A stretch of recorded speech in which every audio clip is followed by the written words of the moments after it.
자, 여러분 고개 드시고요. 반갑습니다. 예, 여러분 교재는 몇 페이지냐면 요약집 665페이지입니다. 요약집 665페이지 펴시고 우리 지난 시간에 배운 거 복습을 한번 해보겠습니다, 여러분들. 우리 지난 시간에 뭘 배웠냐면 장기 보이투병제 배웠습니다. 양도숙세 우리 계산 과정이요. 보시면 양도가액에서 필요경비를 빼서 우리가 양도차익을 구하고 구해진 양도차익에서 장기 보이투병제를 공제해서 양도소득금액을 구하고 구해진 양도소득금액에서 양도소득 기본공제액을 공제해서 양도소득 과세표준금액을 구합니다. 그래서 양도차익에서 양도소득금액 계산하기 위해서 양도차익에서 공제되는 장기 보이투병제를 공부했습니다. 자, 장기 보이투병 공제요. 국내 소재는 등기되고 몇 년 이상? 3년 이상 보유하고 3년 이상 보유한 토지 건물 및 조합원 입주권이 대상입니다. 그럴 때 조합원 입주권은 조합원으로부터 취득한 것은 포함해요, 제외해요? 제외하고 또 그 다음에 조정 대상 지역 내에 같으면 1세대 2주택이나 3주택 이상 다주택자다 그러면 장터공제 받을 수 있어요, 없어요? 없습니다. 근데 조정상 지역 외 지역 같으면 1세대 2주택이든 100주택이든 장터공제 받을 수 있다고 그랬습니다.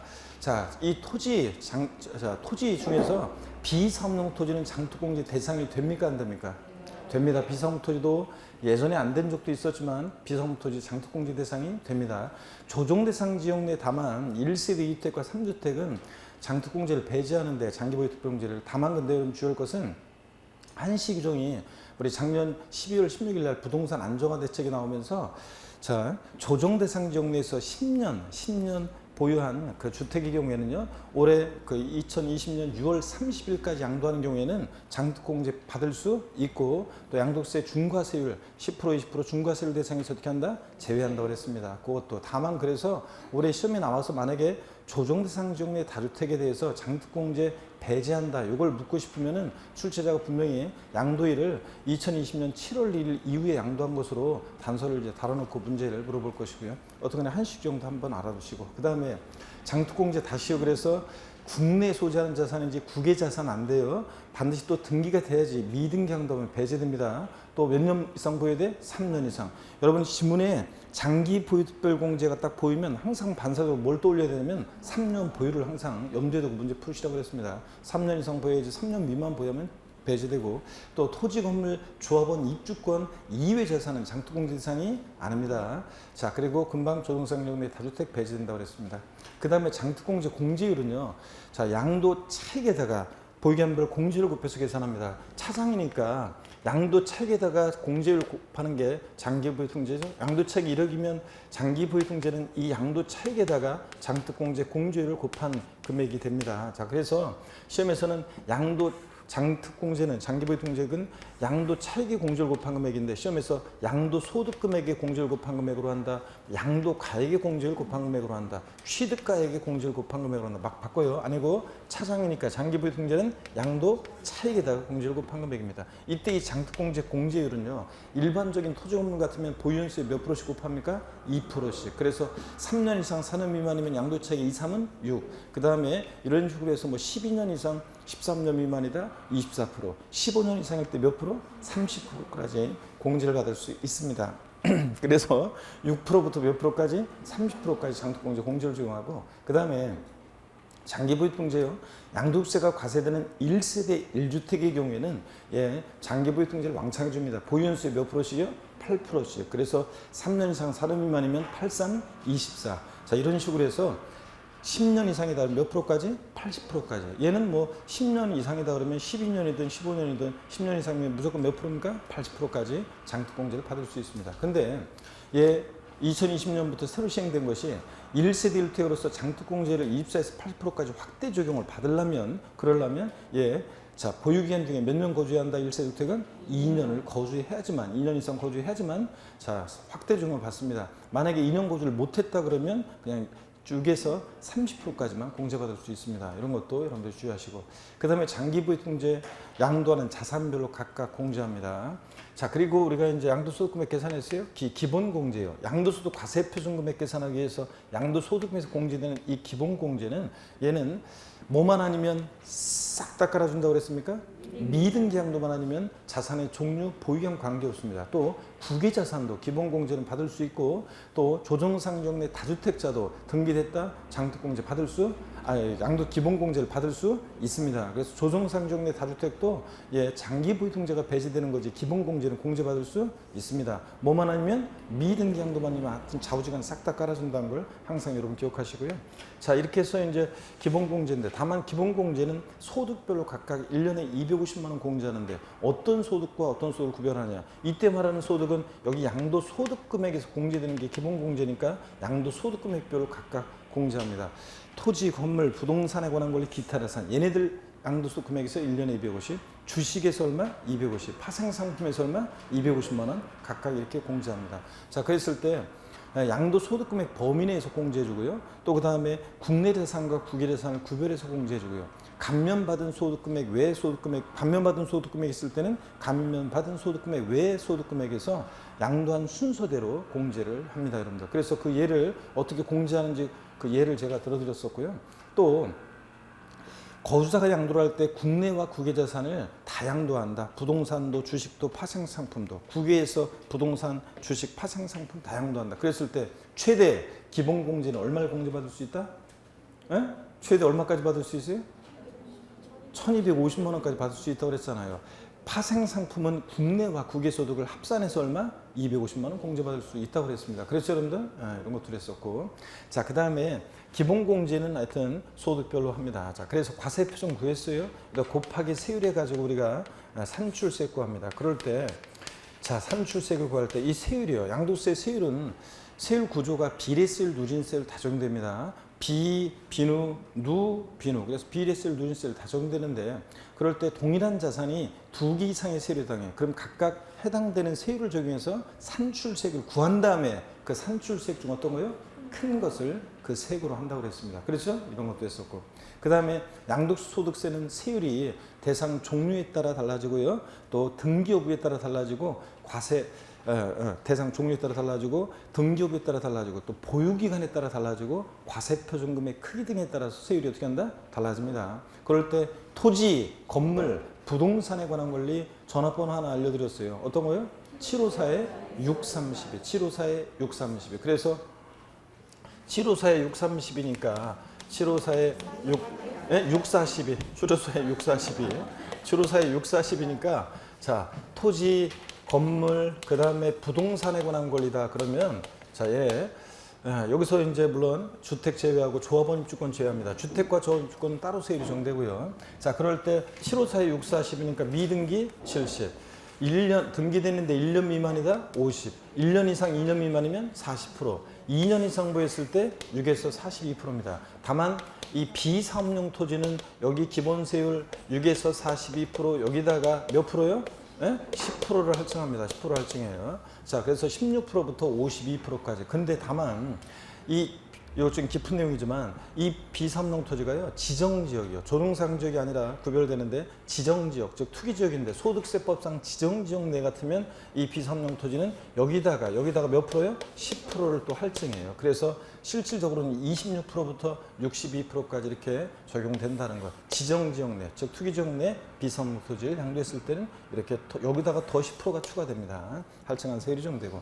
그 다음에 자, 또 우리 분양권 있잖아요. 부동산에 관한 권리 그러면 지상권, 전세권, 등기된 부동산의 비자권, 아파트 당첨권, 분양권 등을 말하는데 이때 이 부동산에 관한 권리, 분양권이요. 조정상지역이 아닌 지역 같으면 1년 미만 50, 1년 이상 2년 미만 40, 2년 이상일 때 6에서 42%예요. 조정상지역이 아닌 지역에 분양권을 전매했다, 양도했다 그럴 때. 근데 다만 조정대상 지역 내 분양권을 양도하면 그럴 때는 어떻게 적용된다 그랬습니까? 보유기간 관계없이 무조건 몇 프로다? 50%입니다. 다만 이게 이제 조정대상 지역 공고일 이전에 매매계약을 체결하고 계약금을 지급했고, 자, 거나 아니면 얘가 이제 다른 분양권이 없고요. 자, 주택 없고 분양권, 다른 분양권 없고 이 분양권 딱 하나 갖고 있는데, 자, 그런데 나이가 30세 이상이거나 또는 30세 미만일 때는 배우자가 있거나 이런 경우에는 역시 무조건 50% 중과세율 대상에서 어떻게 한다? 제외합니다. 중과세율 50%에서 제외하니까 자, 그럴 때는 조롱상종 내 분양권 양도했다 할지라도 1년 미만이면 50, 1년 이상 2년 미만이면 40, 2년 이상일 때 6에서 42% 정도 됩니다. 다만 하여튼 이런 조건에 예외에 해당되지 않는 한은 조정상종 내 분양권을 양도했다, 전매했다. 무조건 몇 프로입니까? 50%입니다. 그거하고 구별하고요. 그 다음에 주택하고 조합원 입주권은, 주택과 조합원 입주권은 요거는 자, 미등기 70, 미등기면 70이고, 미등기면 70이고, 등기됐다. 자, 그러면 이제 등기됐다 그러면 보유기한에 따라서 1년 미만이면 몇 프로고? 1년 미만이면 몇 프로입니까? 주택조합 입주권은 40%고, 일반적인 토지건물과 다릅니다. 그래서 40%고, 그 다음에 1년 이상만 보유해도 주택 및 조합원 입주권 뭐라고요? 6에서 42% 초과도진세 일정됩니다. 7단계로 7단계 초과도진세 일정되고, 그 다음에 우리 이런 거 했나요? 기타 자산이에요. 기타 자산 나왔다, 골프용권 나왔다, 기타 자산. 기타 자산, 골프용권, 기타 자산. 그죠? 이 기타 자산 나왔다 그러면 좌우지간이라고 그랬죠? 좌우지간이요. 보유기한 관계없이 얘는 좌우지간 초과누진세 일정됩니다. 이게 42% 초과누진세 일정됩니다. 그래서 골프용권이요. 자, 1년 미만 보유했어도 얘 50%가 아니라 몇 프로라고요? 6에서 42% 정도 된다. 이런 것들을 공부했습니다. 양도세 세율 공부했고요. 자, 그래서 상출세 우리가 구했어요. 자, 그럴 때 양도소득세 또 양도소득 금액 계산 특례도 공부했는데 뭐냐면 그 전에 참 중요한 거나 빼먹었는데 미등기 양도했다. 그러면 미등기 양도하면 여러 가지 불이익을 줍니다. 소득세법상의 비과세, 감면 다 배제합니다. 그죠? 그리고 장특공제, 기본공제 다 배제합니다. 미등기 양도했을 때 최고세율 70% 정도 됩니다. 다만 미등기 양도하더라도 뭐는 받을 수 있냐면 필요경비 계산 공제 적용을 아예 배제하는 건 아닙니다. 다만 필요경비 계산 공제 371에서 등기된 토지건물은 취득 당시 기준시가의 몇 프로? 3%. 근데 미등기 양도하는 토지건물은 취득 당시 기준시가의 몇 프로? 0.3%. 1천분의 3만 인정합니다. 그래서 10분의 1만 인정하는 불이익은 있지만 배제하는 건 아니다. 그래서 미등기 양도하더라도 필요경비 계산 공제는 적용받을 수 있다고 그랬습니다. 그 다음에 여러분요. 그 다음에 미등기 양도했는데도 등기된 곳으로 의제. 자, 봐서 정당한 사유있다고 해서 불이익을 주지 않는 경우도 있어요. 그런 거 아니구나. 하나 요거 좀 하고 가야 돼. 미등기 양도하면 장특공제, 기본공제가 다 배제됩니다. 미등기 양도하면 장기보유통제, 기본공제가 다 배제되니까 빼는 게 없으니까 미등기 양도하는 자산은 양도 차익과 소득금액 일치하고 양도 소득금액과 과세표준금액이 일치하고 그래서 미등기 양도하는 자산은 양도 차익이고 뭐가 된다? 양도소 과세표준금액이 된다. 양도 차익이 1억이면 과세표준금액은 얼마다? 1억입니다. 미등기 양도하는 자산은 장특공제, 기본공제 다 배제되니까. 그죠? 그 다음에 미등기 양도하는데도 정당한 사유가 있다고 봐서 등기 의지하는 경우가 있습니다. 그랬을 때 장기 할부 조건으로 취득한, 단기 아니에요. 장기 할부 조건으로 취득한 자로서 계약 조건상 등기가 불가한 자산이라든가 또 그 다음에 비과세 감면 대상이 되는 농지라든가 자, 그 다음에 또 법률의 규정이나 법원의 결정으로 미등기 양도했다거나 그죠? 1세대 1택인데 건축법상 허가받지 않아서 등기가 불가한 자산이라든가 이런 것들은 불이익 주지 않는다고 그랬죠? 1세 1택 무허가 주택도 비과세 받을 수 있나요? 화장실까지 따라오는 수강생 얘기 드렸죠? 자, 그래서 불이익 주지 않고 등기 의지해서 비과세 받을 수 있습니다. 또 도시개발법 어쩌고 도시개발법 어쩌고 나오면 법령 규정이 한 거라 보다 등기 의지해서 불이익 주지 않는다 그랬습니다. 그렇잖아요. 장기할부 조건 취득한 자산으로서 계약 조건상 등기가 불가한 자산이라거나 비과세 감면 대상이 되는 농지라든가 법률이나 규정이나 법원의 결정으로 미등기 양도했다거나 또는 1세 1택인데 건축법에서 허가받지 않아서 등기가 불가한 자산이라든가 또 도시개발법 어쩌고 나오면 등기 의지해서 불이익 주지 않는다고 그랬습니다. 양도소득금액 계산 특례 보세요. 저를 토지 건물 부동산에 관한 걸 기타자산 얘네들 소득금액과 주식 양도소득금액과 파생상품 양도소득금액은 각각 구분해서 계산하고 서로 결성물 통산하지 않습니다. 근데 여러분 보세요. 토지하고 부동산 임차권은 결손금 발생했을 때 통산해야 안 해요? 예? 해야 안 해요? 합니다. 건물하고 골프용권 양도소득 금액은 결손금 발생했을 때 서로 통산해야 안 해요? 합니다. 주식이나 파생상품만 안 되는 거지 토지, 건물, 부동산, 기타 자산 얘네끼리는 결손금이 통산할 수 있습니다. 결손금을. 자, 그럴 때 세율별 공제 원칙이 적용됩니다. 같은 세율이 적용되는 것을 먼저 결손금을 통산하고 남는 게 있으면 다른 세율이 적용되는 것에서 결손금을 통산합니다. 그래도 남는 게 있다. 세율별 공제에서 공제되지 못한 결손금은 여러분요 요거 다음 연도로 2월에서 공제받을 수 있다 없다? 없습니다.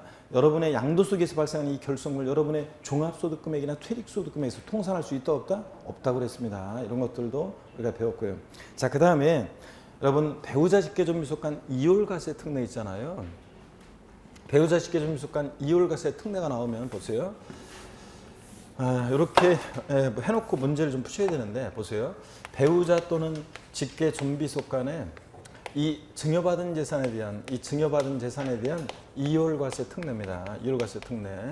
지난주에 배운 것들이 양도소득세에서 제일 어려운 것들을 우리가 또 중요하고 또 어려운 것들을 쫙 공부했습니다. 지난주에. 그럴 때 배우자 직계존비속으로부터 증여받은 재산에 대한 이월과세 특례입니다. 요거 어떤 재산을 배우자 직계존비속으로부터 증여받았어야 되냐 그러면 다른 건 안 되고 토지, 건물 또 그다음에 부동산을 취득할 수 있는 권리요. 아파트 당첨권, 분양권 같은 부동산을 취득할 수 있는 권리. 또 무슨 이용이용권 같은 골프용권 같은 무슨 이용이용권을 배우자 직계존비속으로부터 증여받았을 때 이월과세 특례 적용될 수 있습니다. 그럴 때 이월과세 특례에 문제가 나오면 배우자 직계존비속 나오고 증여받아서 몇 년 내 양도한다 나오면 항상 옆에다가 갑을병 이렇게 내오는 요 그림을 이렇게 해놓고 문제를 상상하면서 푸시면 돼요. 증여자, 그 다음에 수증자, 그 다음에 제3자요. 배우자 직계존비속으로부터 증여받아서 몇 년 내 양도할 때 이월과세 특례가 적용돼요? 5년 내 양도하면 이월과세 특례가 적용됩니다. 자, 조세 부담 감소가 없어도요. 자, 이랬을 때 여러분 보세요. 이랬을 때 누가 납세의무자입니까? 누가 납세의무자예요? 수증자가 납세 의무자예요. 자, 근데 양도소득세 계산 시 취득 가격이나 취득 시입니다. 누굴 기준으로 판단한다? 증여자. 그래서 증여자가 취득한 가격을 취득 가격으로 해서 양도소득세 계산해요. 증여받은 당시 재산 가격이 아니라 또 양도 가격은 이번에 파는 가격이고 그다음에 취득 가격은 당초 증여자가 취득한 가격으로 해서 양도차익 계산하고 또 보유 기간도 증여받은 날로부터가 아니라 당초 증여자가 취득한 날로부터 양도일까지로 해가지고 보유 기간을 계산한다고 했습니다. 그렇죠, 여러분들? 이렇게 해서 보유 기간 계산하고. 그래서 여러분요, 우리가 한 게 이런 거예요. 만약에 증여자가 보유한 기간이 4년. 자, 수증자가 배우자 직계존비속으로부터 증여받아서 제3자에게 양도할 때까지 1년 보유하다가 팔았습니다. 그러면 이 자산에 대해서 토지 건물이다. 장기 보유 특별공제를 받을 수 있겠습니까, 여러분? 받을 수 있어요? 네, 받을 수 있습니다. 만약에 장기 보유 통제 항상 3년 보유를 염두에 두는데 증여 받은 날로부터 했으면 1년밖에 보유 못했으니까 장특공제 못 받지만 자, 이월과세 특례는 증여자가 취득한 때부터 보유하는 기산하니까 몇 년 보유한 거예요? 5년. 장특공제 받을 수 있습니다. 그래서 일반적인 토지 건물이면 장특공제 공제율은 5년이니까 2호 10, 2%씩 해서 2호 10% 양도차익의 10% 공제받을 수 있다 이런 얘기입니다. 그 다음에 원래요, 여러분 보세요 또 이월과세 특례요. 우리가 상속 증여받으면서 냈던 상속세나 증여세, 기납 또한 상속세나 증여세는 원칙적으로 양도소득세 계산 시에 필요경비에 포함 안 되는데 이월과세 특례 적용될 때만 예외적으로 증여세, 필요경비에 산입해서 공제받을 수 있습니다. 그 다음에 증여자와 수증자는 양도세에 대한 그 양도세 납부에 대해서 증여자와 수증자는 연대납세 의무가 있다 없다? 예? 연대납세 있어요 없어요? 없습니다. 어차피 한 몸이기 때문에. 그래서 요걸 여러분들이 항상 기억합니다. 그래서 갑을병 딱 해놓고 수증자 납세의무자인데 취득가격이나 취득금 다 증여자를 기준으로 판단한다는 얘기예요. 자, 증여세 기납부한 거 필요경비에 산입해서 공제받고 연대납세 의무 있다 없다? 없다. 요걸 딱 기억합니다. 갑을병 해놓고 문제 푸시면 되고 그 다음에 우리가 이런 것도 공부했어요. 지난 시간에 특수관계자요. 친족관계 등이 있는 특수관계자 간에 부당행위로 계산된 그 부당행위 계산을 부인하는 특례예요. 부당하게 계산된 것을 부인하고 관할 세무상이 자 다시 세금 계산하죠. 네, 자 이게 부당해산 부인 특례인데 두 가지 유형이 있었습니다. 두 가지 유형이 있었는데 자 어떤 거냐면 한 가지는 특수관계자 간의 증여 후 우회 양도요. 증여했다가 우회 양도합니다. 이 제목은 뭐 강의하시는 분이나 학자들마다 좀씩 틀린데 하여튼 증여 후 우회 양도요. 요거 한번 보겠습니다. 이 증여 후 양도는 나왔다 그러면 시험에 나왔다 그러면 이거 꺾어지는 그림 기억합니다. 저거는 이월과세 특례는 갑을병 이렇게 놓고 문제 푸시고 이거는 이렇게 꺾어지는 그림 갑을병 요렇게 문제 해놓고 이렇게 놓고 문제 푸시면 돼요. 자, 증여자 수증자입니다. 근데 어떤 관계냐면 자, 이율과세 특례적용되는 배우자 직계존속을 제외한 특수관계자에게 친족관계 등이 있는 특수관계자에게 증여했다가 증여받아서 제3자에게 양도를 하는데 몇 년 내요? 몇 년 내? 5년 내 증여받아서 양도할 때 특례가 적용될 수 있습니다. 5년 내 특수관계로부터 증여받아서 양도한다고 무조건 특례 적용되는 것은 아니고 반드시 이거는 자, 부당해산부인 특례는 조세에 부당한 감소가 있어야 됩니다. 그 조세의 부당한 감소 판단을 어떻게 하느냐? 자, 그러면 조세 부당한 감소 판단을 어떻게 하느냐? 조세 부당한 감소 판단을 이거 어떻게 합니까, 여러분? 수중자가 부담하는 증여세액과 수중자가 양도한 것에 대한 양도소득세액을 계산해요. 그래서 요거 두 개 합한 금액이, 두 개를 합한 금액이 당초 증여자가 직접 제3자에게 직접 양도했을 것이라고 가정해서 양도세 계산하죠. 직접 양도했을 것이라고 가정해서 양도소득세를 계산해 봅니다. 그랬더니 자 보세요. 수중자가 부담하는 증여세와 요 양도소득세 합한 금액이 당초 증여자가 직접 양도했을 것이라고 가정해서 계산한 양도소득세액보다 더 뭐 할 때 요거 더 적어요. 이 두 개 합친 것보다 이게. 그러면 지가 직접 양도하면 세금 더 나올 것 같으니까 우회적으로 돌렸다고 봐서 얘네들이 계산 어떻게 한다? 싹 부인한다 그랬습니다. 그래서 수중자한테 증여세 부과하지 않고 낸 게 있으면 돌려주고 양도세 부과하지 않고 당초 증여자가 직접 제3자에게 양도한 것으로 봐서 양도세 부과합니다. 그러니까 이건 싹 부인하고 그러니까 납세무자는 누가 되느냐? 당초 증여자가 납세무자가 되고요. 그 다음에 취득가격이나 취득시도 다 누굴 기준으로 판단해? 당초 증여자를 기준으로 판단합니다. 그러면 여러분요. 차이점을 보면 이율과세 특례는 납세무자가 수중자인데 당초 증여자고 자 저기 이율과세 특례는 증여세 낸 거 필요경비 산입해서 공제받는데 증여 후 양도는 증여세에 부과하지 않고요. 증여자 수중자 사이에 연대 납세무가 있다 없다? 여기는 있습니다. 이율과세 특례는 없는데요. 자, 이런 차이점들이 있습니다, 여러분들. 자, 그 다음에 또 하나가 부당해산부인 특례 특수관계자 간에 자, 저가양도, 고가양수요. 시가보다 낮게 양도하거나 시가보다 높게 고가로 양수 취득했을 때 특례 적용될 수 있습니다. 근데 시가보다 높게 양도하거나 낮게 취득하면 특례 적용 안 되니까 헷갈리니까 우리 어떻게 배웠습니까? 머리 글자를 따서 저도세법 고수입니다. 저도세법 고수입니다. 이렇게 배웠죠, 여러분들? 예. 자, 그리고 시가보다 특수관계자는 낮게 양도하고 그러니까 특수관계자가 아닌지 확인하고 또 남남 사이 같으면 싸게 팔든 높게 취득하든 뭔 관계가 있어요? 특수관계자가 아닌지 확인하고 저도세법 고수인지 확인하고 그 다음에 또 하나가 얘는 시가보다 낮게 양도하거나 높게 취득했다고 무조건 특례 적용되는 거 아니에요. 조세 부담 감소가 있어야 되는데 그 판단을 어떻게 하느냐? 그 판단을 어떻게 하냐면 시가와 대가의 차이가 시가와 대가의 차이가요. 대가의 차이가 금액으로 얼마요? 3억 원 이상 차이 나거나 3억 원 이상 차이 나거나 자 보세요. 시가와 대가 차이가 금액으로 얼마? 3억 이상 차이 나거나 또는 시가와 대가의 차이가 시가의 몇 프로요? 5% 이상 시가의 5% 이상 차이가 날 때 조세 부담 감소가 있다고 봅니다. 여기 해당된다 그러면 얘네들 계산을 부인하고 양도가액과 취득가액을 뭐로 계산해? 시가로 계산한다고 그랬습니다. 자 이런 거라고 그랬죠? 그래서 뭐 예를 들어서 여러분 보세요. 갑이 있고 어리는데 시가 만약에요 10억짜리인데 10억짜리 어떤 부동산을 을에게 팔았는데 자 그 팔았는데 을이 취득한 가격이요 을이 취득한 가격이 취득 가격이 실질 취득했다고 한 가격이 실취득한 가격이 예를 들어서 9억 원입니다. 자 그랬을 때 얘 특수관계자입니다. 얘 형이고 얘 동생입니다. 자 그랬을 때 요때 양도 그러니까 취득 가격을 시가 10억으로 해야 돼요? 아니면 실질 취득한가에 9억 원으로 해야 돼요? 예? 어떤 거를 취득 가격으로 해야 돼요? 시가 10억을 취득 가격으로 해야 돼요? 아니면 취득 가격 9억 원을 취득 가격으로 해야 돼요? 예? 자 봅니다. 짐작하지 말고 따져봐야지. 특수관계자가 아니죠? 시가보다 뭐하게 취득했어요?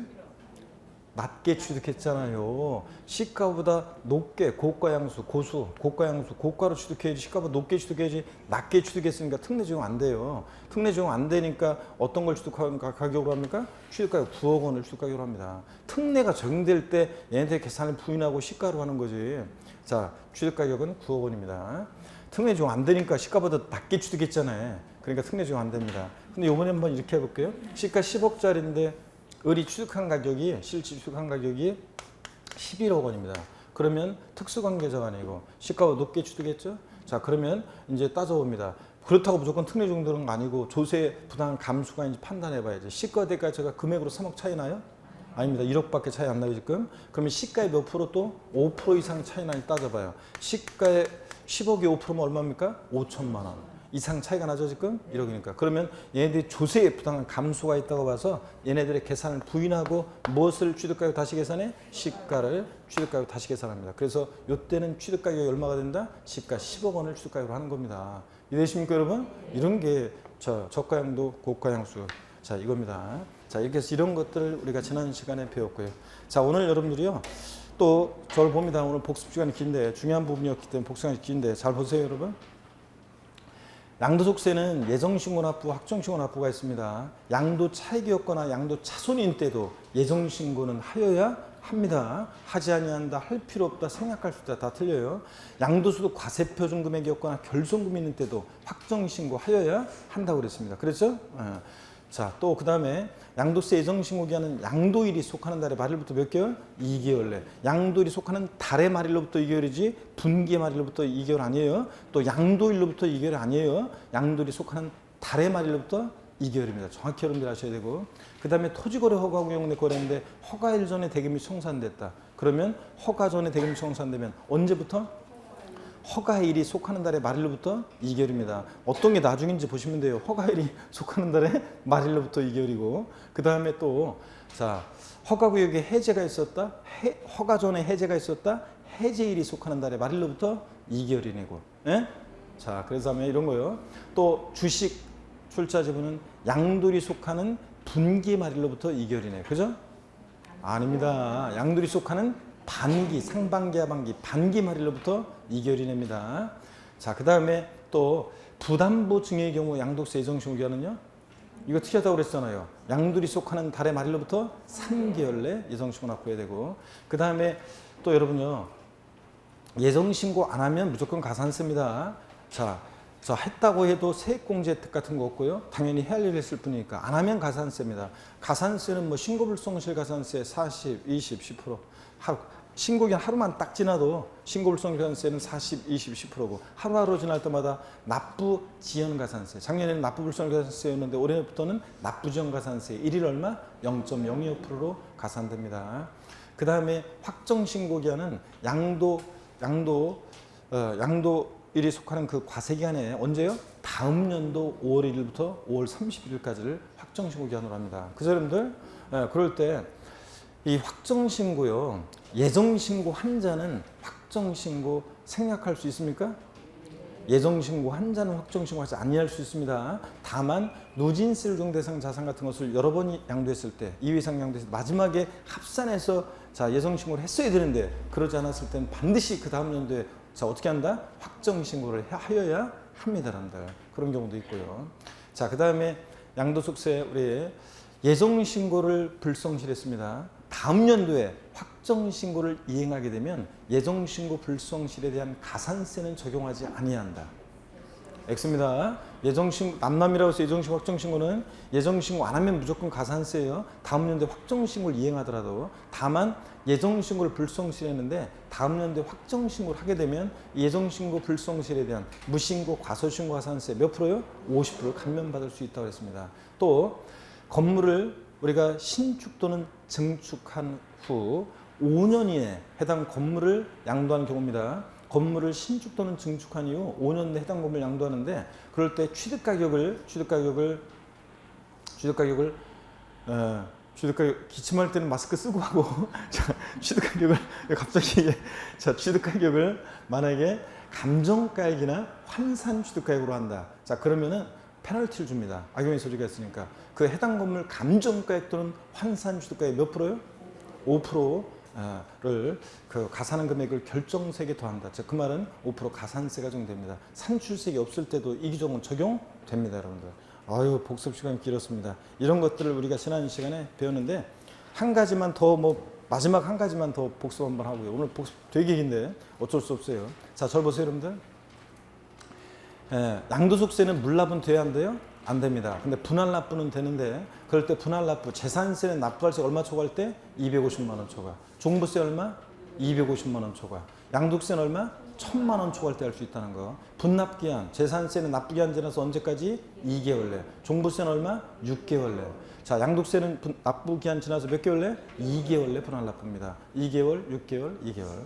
그 다음에 자, 분할납부 처리 기준도 했습니다. 재산세나 종부세, 재산세는 250만 원 초과할 때 분할납부할 수 있으니까 처리 기준은 배예요. 500만 원 이하, 500만 원 초과로 나눠서 500만 원 이하일 때는 납기내 얼마 최소한 깔고 250 깔고 나머지 금액 분할납부입니다. 250만 원 초과하는 금액을 분할납부할 수 있다. 500 이하일 때는. 그러면 그 말은 납기내 최소한 250 깔고 나머지 금액 분할납부입니다. 재산세 납부할세기 400이다. 최대 분할납부 가능 금액은 얼마입니까? 150만 원 분할납부 가능하고, 자, 500만 원 초과했을 때는 50% 이하 금액입니다. 재산세 납부할세액이 700이다. 최대 분납 가능 금액 얼마입니까?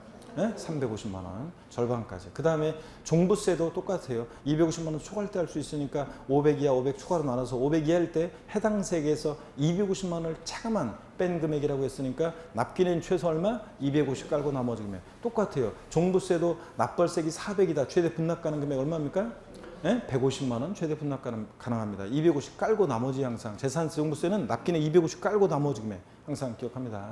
자, 그 다음에 500 초과하면 50% 이하 금액 똑같습니다. 그 다음에 양도세는 1천만 원 이하 1천만 원 아이고 1천만 원 초과할 때 할 수 있으니까 처리 기준은 배예요. 2천만 원 이하 2천만 원 초로 나눠서 2천만 원 이하일 때는 1천만 원 초과하는 금액을 분할납부할 수 있다. 그 말은 원래 납기에 최소 얼마 깔고 1,000 깔고 나머지 금액. 양도세 납부할세액이 1,700만 원이다. 최대 분납 가능 금액 700만 원. 이거. 자, 그 다음에 2천만 원 초과했을 때는 50% 이하 금액 절반까지 분할납부. 양도세 납부할세액이 만약에 2,400이다. 최대 분납 가능 금액 1,200만 원 절반까지 됐습니다. 이런 것들을 공부했습니다. 아유, 복습 길었네 오늘.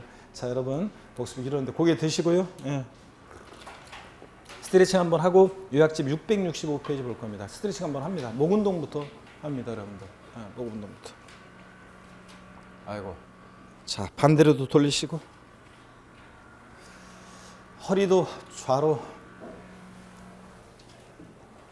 우로 돌리시고, 자, 기지개도 뒤로 화끈하게 제끼시고, 아이고 좋습니다. 어깨도 돌리시고요. 예, 하여튼 뭐, 자, 5월이 벌써 이제 지나가고 이제 장미의 계절 또 6월이 오네요. 또 이렇게 더위도 오고, 예, 하여튼 뭐 우리가 잘 여러분들이 시기들을 견뎌내시면서 우리가 잘 군대에서 원래 말년병장은 있잖아요. 군대에서 말년병장은 떨어지는 가랑잎도 피해 다니면서 조심해라 막 이런 게 있는데 항상 수험생. 근데 여러분은 아직 사실 수험생도 아니에요, 여러분들. 여러분은 예비 수험생이지 수험생이 아니에요. 자, 7월 달에 7월 달에 여러분들이 시험 계획 공고가 나고 나중에 이제 원서 접수를 해야지만 그때 이제 아마 8월 달쯤 될 건데 원서 접수를 해야지 그때 수험생이지. 지금은 수험생도 아니에요, 여러분들은. 예비 수험생이지. 그래서 시험 접수하면 이제 그때 수험생이 되고, 그때부터는 이제 공부를 진짜 공부답게, 이제 수험생답게 공부하시면 되고, 시험 막판 항상 2달 바짝 하면 되는 거고요. 그래서 하여튼 지금 그 시기를 어떤 간에 그래도 잘 견뎌내셔야지 정식 수험생이 됐을 때 피치로 올 수 있습니다. 665페이지입니다. 국유재산에 대한 양도세인데 24번 테마 별표시 2개 합니다. 작년에도 30회 시험에서도 독립한 문제로 국유재산에 대한 양도세 문제가 나왔어요. 그래서 작년에 독립한 문제로 나왔기 때문에 또 올해 독립한 문제로 나올 가능성은 좀 낮아졌고요. 다만 이제 종합문제 속에서 국내재산 양도하고 비교해서 잘 나오기 때문에 항상 국유재산 양도 공부할 때는 국내재산 양도와 비교하면서 헷갈리지 않도록 공부합니다. 먼저 1번에 보니까요. 거주자의 양도입니다. 거주자 양도인데, 자, 보시면 먼저 거주자라는 개념이 국내산 양도와 국외산 양도가 달라요. 자, 국내산 양도 시의 거주자는 국내, 우리나라 국내에 양도련제 국내 주소가 있거나 또는 183일 이상 거주둔 개인을 우리가 거주자라고 합니다. 근데 국외산 양도 시의 거주자라는 것은 양도련제 계속해서, 자, 있다 없다가 아니라 계속해서 몇 년이요? 5년 이상 주소 거주둔 거주자만이 납세 의무자가 됩니다. 그래서 3년, 4년 아닙니다. 몇 년 이상? 5년 이상 계속해서 주소 거주둔 거주자만이 납세 의무자가 됩니다. 그래서 그 표를 보시니까요. 표를 보시니까 여기 한번 보세요. 표를 보시면 국외재산 양도의 경우 국내 소지하는 자산 양도시 봅니다.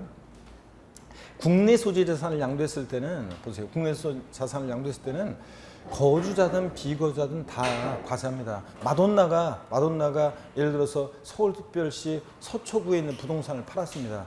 양도소득세, 납세무가 있어요, 없어요?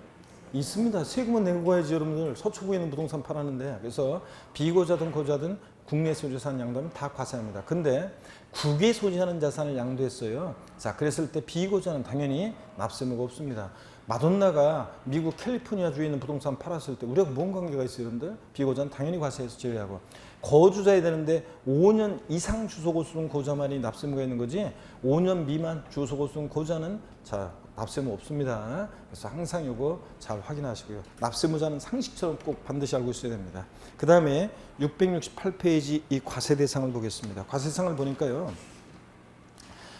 다른 거는 뭐 국내산 양도하고 똑같은데 차이점이 있다 그러면 어떤 게 차이점이냐면 동그라미 2번에서 그 니은번 있잖아요. 부동산 임차권이요. 예, 그 밑줄입니다. 부동산 임차권만 밑줄이요. 아니 그 여러분들이 그 거주자 양도 이게 이제 일단 그 아까 그 표가 제일 중요하고요. 그 다음에 이제 그 과세 대상에서는 그 동그라미 2번에서 니은번 밑줄입니다. 부동산 임차권 등기와 여부와 관계없이 대상이 된다 그랬습니다. 그래서 여러분들 등기와 무관하게 대상이 됩니다. 국일산 양도시에 당연하지. 여러분 우리나라가 전 세계 부동산에 대해서 등기부 관리하고 또 기준시가 매기고 할 수 있겠습니까, 여러분? 아유, 남극, 북극, 아프리카, 아시아, 오세아니아, 남미, 북미, 중미 빠진 데 있나요? 제가 얘기한 것 중에 빠진 데가 있냐고요? 유럽. 자, 이 전 세계 부동산에 대해서 어떻게 우리가 등기부를 관리하고 기준시가를 관리해요? 그러니까 국외산 양도시에는 국내산 양도와 비교해 봤을 때 등기와 관련한 내용이라든가 기준시가에 관한 것은 적용이 있다 없다? 없습니다. 그렇기 때문에 국외산 양도시에는 등기와 무관하게 부동산 임차권의 대상이 돼요. 국내산 양도시의 부동산 임차권 반드시 뭐만 대상이 돼? 등기된 부동산 임차권만 대상이지 등기되지 않은 부동산 임차권은 대상이 아니잖아요. 자, 등기된 것만 대상이 된다. 그 다음에 니은번은 하여튼 국외산 등기와 무관하게 대상이 되고요. 부동산 임차권. 나머지는 똑같습니다. 3번 양도가액 산출. 우리 양도차익 계산할 때 양도가액과 취득가액이요. 국내산 양도 당연히 실거래가를 적용하고 실거래가에 불명하면 자 추계 방법으로 우리가 양도가액 불명하다 매감기, 취득가액 불명하다 매감한기 추계 방법으로 정합니다. 국외산 양도시는. 국내 재산 양도시는. 근데 국외산 양도를 보세요. 양가로 2번. 원칙적으로 국외재산도 뭐로요? 실거래가로 계산합니다. 실거래가로. 체크하시고. 근데 예외적으로 실지거래가액이 불분명하다 그러면 그 양도하는 자산이 소지하는 국가의 현황을 반영한 시가로 계산할 수도 있어요. 자, 근데 이 시가라는 게 없을 때는 적용할 수 없을 때는 보충적 평가 방법으로 정하기도 합니다. 자, 그래서 시험에서 한번 나왔던 것은 이렇게 나온 적이 있어요. 국외산 양도시 양도가액과 취득가액은 실지 거래가액이 있더라도 그 나라의 현황을 반영한 시가에 의한다. X입니다. 실지 거래가액이 있으면 뭐로? 실거래가로. 실지 거래가액이 없을 때 그 나라의 현황을 반영한 시가로 계산합니다. 이렇게 해서 나온 적이 있고요. 다 체크고 넘어갑니다. 자, 666페이지 보니까요. 양도차익의 외화 환산입니다. 자, 외국에서 거래했으니까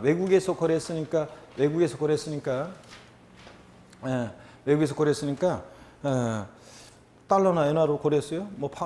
그러면 그것을 우리나라 돈으로 환산할 때 양도차익을 계산함에 있어서 양도가액 및 필요경비를 거의 헬라트 표시가 돼 있네요. 거기 다시 한번 밑줄입니다. 여기가 포인트예요. 수령하거나 지출한 날 현재, 그러니까 수령일 또는 지출일 현재 외국환 관리법에 따른 기준환율 또는 재정환율에 의해서 계산합니다. 이거 시험에 옛날부터 해가지고 몇 번 나왔어요. 이거 몇 번 나왔는데 오른짐으로 나온 적도 있고 그래서 몇 번 나왔는데 바꾼다 그러면 뭐 등기일 현재, 양도일 현재 뭐 이렇게 바꿀 수도 있습니다. 아니고 수령하거나 지출한 날 현재 외국환 거래법에 의한 자 기준환율 또는 재정환율에 의해서 계산한다는 거 하이라이트 표시된 부분 당연히 밑줄이고요. 자, 그 다음에 동그라미 2번을 봅니다. 장기할부 조건 매매의 경우에 우리 양도 및 취득 시기 공부했던 거 생각나세요? 중 빠른 날. 이거 생각나세요? 장기할부 조건의 경우 읽어보겠습니다. 소유권 이전 등기 접수일, 인도일 또는 상수기일 중 빠른 날을 양도가액과 취득가액을 수령하거나 지출한 날로 봅니다. 이 수령일 또는 지출일 현재 외국환 관리법에 따른 기준환율 또는 재정환율에 의해서 외화를 원화로 환산해서 계산할 때 그때 장기할부 조건 매매의 경우는 이 중 빠른 날, 이 날을 수령하거나 지출한 날로 본다는 거 이것도 눈에 익혀두십니다. 이것도 알아두시고 이게 몇 년 전에 추가된 건데 알아두고 자 밑줄 거세요. 5번의 세율을 보겠습니다. 자, 국내산 양도시에는 미등기 양도에다 70%입니다. 근데 국외산 양도의 경우는 미등기 세율 이런 게 있다 없다? 없습니다. 왜냐? 등기나 기준시가에 관한 것은 국외산 양도시에는 적용이 없기 때문에 그렇다고 했습니다. 자, 그 다음에 부동산에 관한 권리, 기타라산에 대한 양도세 세율입니다. 자, 보시니까 보유기간에 관계없이 밑줄입니다. 무조건요 6에서 42% 초과 누진세율만 적용됩니다. 그래서 1년 미만 보유하고 양도하는 국외 토지의 경우 양도세 세율은 뭐 50%다 그럼 틀려요. 그냥 무조건 요거 여기 표를 한번 봅니다. 거기 교재에 나와 있잖아요. 자, 주식 빼놓고는 국외산 양도시에 주식 빼놓고는 나머지 애들 토지 건물 부동산에 관한 걸 기타라산 전부 다 좌우지간 보유기간 관계없이 무조건 뭐라고요? 6에서 42% 초과세율입니다. 1년 미만 보유했다고 50% 이런 거 없어요. 미등기 70% 이런 거 없습니다. 자, 주식만 이렇게 중소기업 주식 10%, 중소기업 이에 20% 이렇게 세율이 있는데 국외산 양도시에 이거 주식이 지문에 나와도 정답 지문일 가능성이 극히 낮기 때문에 그냥 주식은 이런 걸 외우는 거 아니에요. 주식은 외울 필요 없고 좌우지간 하여튼 국외산 양도시에 하여튼 주식 빼놓고 부동산 등을 양도했다. 좌우지간 뭐라고요? 6에서 42%입니다. 아무리 꼬시 넘어가면 안 돼요. 꼭 기억하시고요. 자, 그 다음에 그래서 이 세율 꼭 알아두시고 넘어갑니다. 6번 외국납부세액공제입니다.